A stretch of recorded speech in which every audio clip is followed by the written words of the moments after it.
Le titre de ce livre, c'est Le Royaume de Dieu. Il est écrit par le bien-aimé frère Ariane Rimer.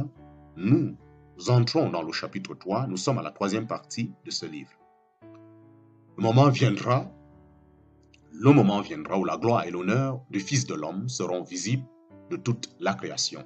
C'est ainsi que le prophète Daniel le voit comme celui qui vient avec les nuées des cieux pour recevoir la main de l'ancien des jours, en parenthèse, c'est-à-dire Dieu, la domination et l'honneur et la royauté, en parenthèse, Daniel chapitre 7, versets 13 à 14.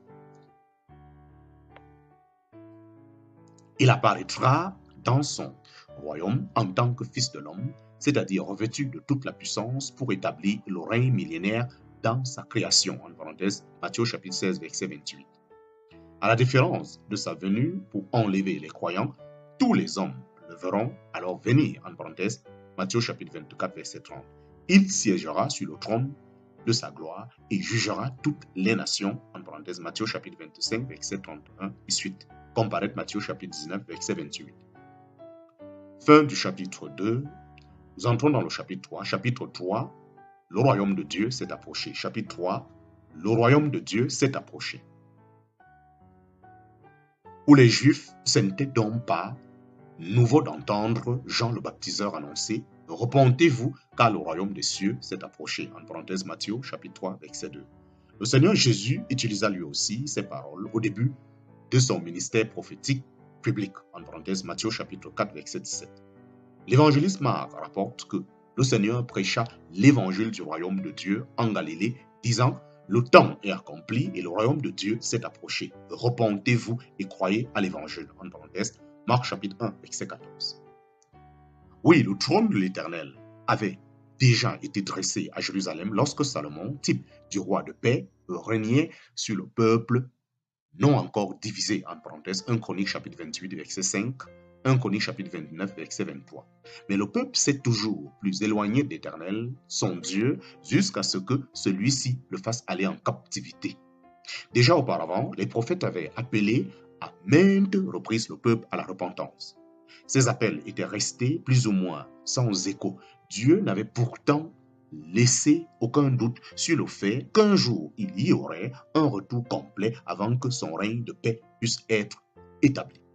Il n'avait pas non plus laissé le peuple dans l'incertitude sur le fait que ce retour ne pourrait avoir lieu qu'au travers du jugement punitif sévère. Le royaume qui surgirait alors serait donné avant tout au peuple d'Israël, mais comme on le voit dans les prophéties du prophète Daniel et en d'autres passages comme Ésaïe chapitre 49 verset 6, il s'étendrait de là à toute la terre. En parenthèse, comparaître Somme chapitre 2 et le chapitre 8. Au cours du temps, il se développa chez les Juifs une représentation purement humaine et terrestre de ce royaume de Dieu. Depuis leur retour de captivité, les Juifs furent presque continuellement sous un joug et ils espéraient seulement que ce royaume leur apporterait finalement une amélioration de leurs circonstances extérieures. Ils oubliaient que pour cela, une régénération intérieure de l'homme était nécessaire, bien que dans les prophéties du royaume, elle fut pourtant aussi clairement annoncée que le renouveau des conditions extérieures. En parenthèse, Ézéchiel chapitre 36 et 37. Lorsqu'il fut énoncé que le royaume s'approchait, tant par le moyen de Jean le baptiseur que du Seigneur lui-même et de ses disciples, en parenthèse Matthieu chapitre 10 verset 7, il devint donc d'autant plus clair que l'appel à un retour, c'est-à-dire à une repentance, était nécessaire. Même si les Juifs étaient les fils du royaume, en parenthèse Matthieu chapitre 8 verset 12, en parenthèse aussi parce que les promesses divines leur étaient destinées, le renouvellement extérieur ne pouvait pas apparaître en l'absence de repentance et de foi en l'évangile du royaume. Pierre reprit plus tard cette pensée en Actes chapitre 3, verset 19. Selon Marc chapitre 1, verset 14, ce message constitue l'évangile du royaume. Le royaume de Dieu était venu à eux dans la personne de Jésus, en parenthèse, Matthieu chapitre 12, verset 28, Luc chapitre 11, verset 20, Matthieu chapitre 17, Luc chapitre 17, verset 21. C'était lui qui était le roi promis, mais pour avoir part à ce royaume, il était nécessaire de se repentir et de croire à l'évangile. Le royaume de Dieu porte les caractères moraux de Dieu. C'est pour cela qu'il était impossible qu'il fût établi parmi des êtres pécheurs qui ne se seraient pas jugés eux-mêmes. Il fallait la repentance et la foi à la bonne nouvelle qui annonçait aux fidèles ce qui avait été attendu depuis si longtemps. C'est pourquoi le Seigneur prêcha la repentance en Galilée, en parenthèse, Matthieu chapitre 4, verset 17 à 23, et il montra à ses disciples le besoin de devenir comme de petits enfants pour pouvoir entrer dans le royaume, en parenthèse, Matthieu chapitre 18, verset 3. Il les avertit tous du danger d'une simple profession sans force, car elle ne suffirait pas à elle seule pour entrer dans le royaume, en parenthèse, Matthieu chapitre 5, verset 20, Luc chapitre 13, verset 25 à 29. À Nicodème, il présenta la nécessité de la nouvelle naissance, en parenthèse Jean chapitre 3, verset 3 à 5. L'aveuglement spirituel est une des formes de l'état naturel de l'homme devant Dieu. C'est la raison pour laquelle personne ne pouvait voir le royaume de Dieu et encore moins y entrer s'il n'était pas né de nouveau, c'est-à-dire né d'une manière toute nouvelle. D'un point de vue juif, Nicodème était irréprochable. Pourtant, lui aussi avait besoin de la nouvelle nature pour voir le royaume de Dieu et il ne pouvait l'acquérir que par la nouvelle naissance. Le prophète Ézéchiel avait déjà parlé dans l'Ancien Testament de ce que le peuple d'Israël ne pourrait retrouver la jouissance de ses privilèges que par un changement intérieur, mais cette jouissance ne pourrait maintenant avoir lieu que sous des conditions nouvelles. Au chapitre 36 d'Ézéchiel, le verset 24, nous lisons «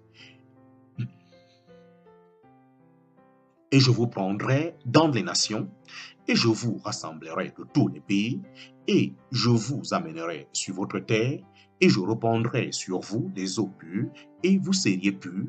Je vous purifierai de toutes vos impuretés et de toutes vos idoles.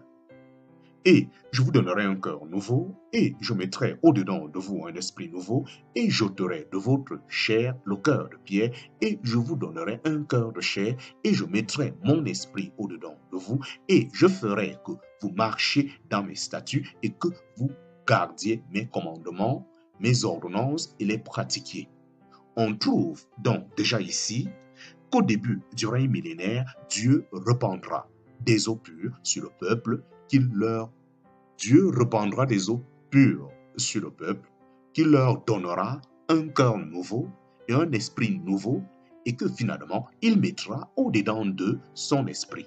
Ils seront ainsi purifiés intérieurement, de sorte qu'ils pourront être bénis par Dieu. Nicodème aurait pu savoir cela. C'est pourquoi le Seigneur fut étonné et demanda, « Tu es le docteur d'Israël et tu ne connais pas ces choses ?» Il lui rappela qu'il s'agissait de choses terrestres. Terrestres parce qu'elles sont la condition pour qu'on puisse voir le royaume de Dieu sur la terre et y entrer. Le Seigneur reprit donc cette prophétie d'Ézéchiel et l'expliqua et approfondit la vérité qui s'y trouve. La nouvelle naissance est la condition indispensable pour toute âme qui veut entrer dans le royaume de Dieu. L'esprit est l'agent actif et l'eau, en parenthèse, la parole de Dieu, l'agent purifiant. Même pour le royaume de paix qu'attendait Nicodème, il n'y avait d'autres portes d'entrée. Comme nous l'avons vu, ces courants de pensée étaient devenus étrangers à la plupart de ceux qui attendaient le royaume. Ils n'espéraient qu'un règne en puissance du Messie.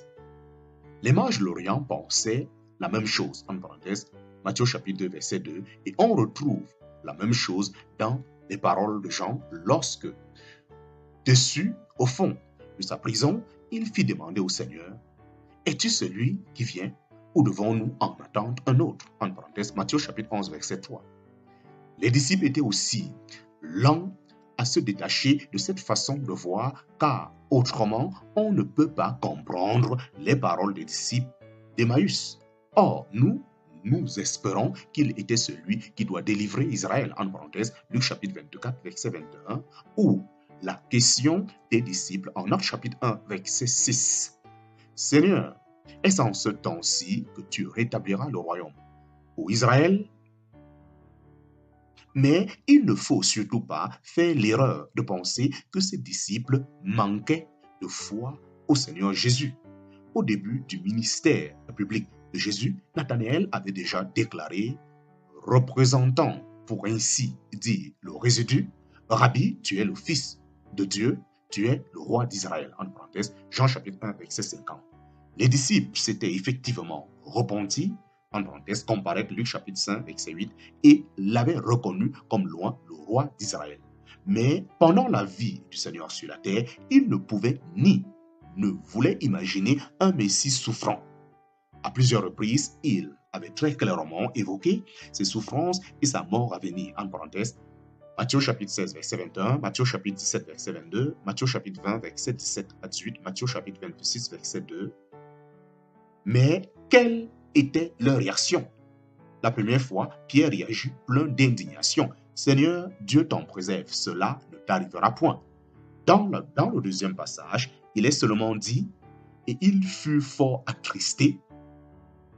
Et le troisième passage nous montre qu'aussitôt après, la mère de Jean et Jean vint à Jésus et lui demanda pour ses deux fils de siéger dans son royaume, l'un à sa droite et l'autre à sa gauche. Dans le passage parallèle, Luc ajoute de manière claire et nette, et ils ne comprirent rien de ces choses. Et cette parole leur était cachée et ils ne comprirent pas les choses qui étaient dites, en parenthèse, Luc chapitre 18, verset 34.